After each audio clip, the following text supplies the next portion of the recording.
everyone. Thanks for tuning to Sin's Workshop. I hope you're all having a wonderful day. So, today we are going to be reviewing Immortal by Su Lin Tan. This book is connected. Well, it takes place in the same world as Daughter of the Moon Goddess, but no, you do not have to have read Daughter of the Moon Goddess in order to read this book. I mean, the characters aren't even mentioned, just the Celestial Kingdom. That's about it. You don't really need to know much more than that.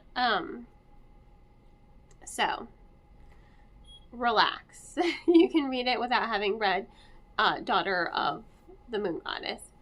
I liked it. I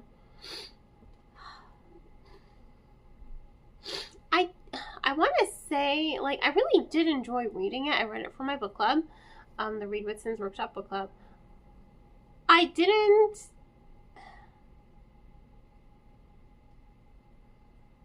It's a little weird how I feel about it, because I didn't hate it at all. I really enjoyed it, actually. I loved it. I just didn't love it as much as Daughter of the Moon Goddess, and I can't really pinpoint why. You know?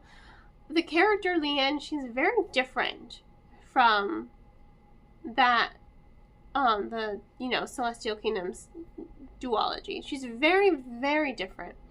But I like that she's different. She has a ferocity to her. Again, the story starts, she's been poisoned, and her father gives up this, lotus to her that he was supposed to give to the Immortals. He breaks his oath to them, he lies, and then dies of a heart attack. And her, her kingdom, Changia, her kingdom is kind of an earthly kingdom, but it is ruled by the Celestials, by the Immortals, because they need their soldiers in order to protect themselves. So, it's a kingdom that's not part of the world, that is taken advantage of by, the Immortals in a way. So, Lian really wants to just kind of do what her grandfather did and use the magic of the lotus to help her get her kingdom's freedom from the Immortals. Enter in the god of war. He's very charming. There's a lot of steamy tension between them. There's also a lot of history between them. She is...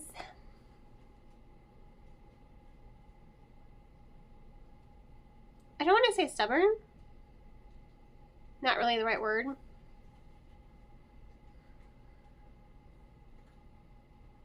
Not really bullheaded either. She's just very fierce. She's very strong as far as the character is.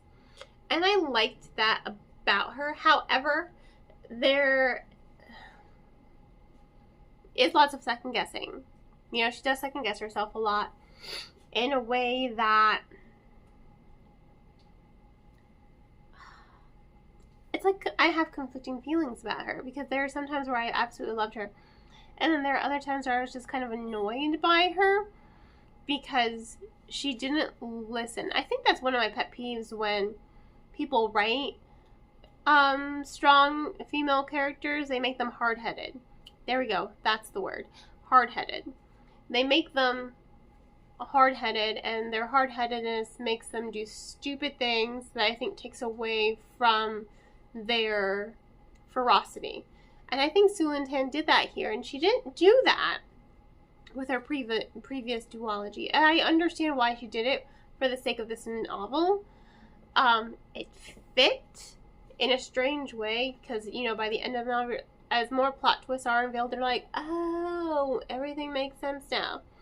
It still doesn't make it less annoying. I think Su Lin Tan is a really gifted author that she probably could have found a different way.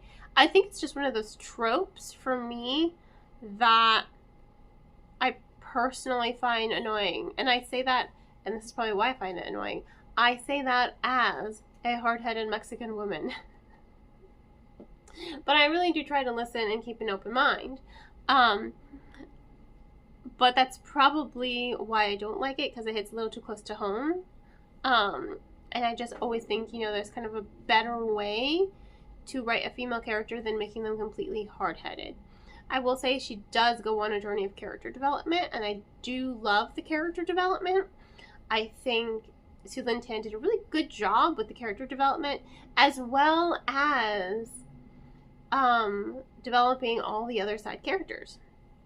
I think she did a phenomenal job with developing all of the side characters, and even that tension between the God of War, as the story developed, you're like, oh, that makes sense, you know, as you're reading it. And I like the plot twists and the plot reveals. I think that they were really well done. I think they fit within the scope of the novel, and I think it really did make it a fast-paced read because of that, especially when she enters the, you know, the nether realm, so to speak.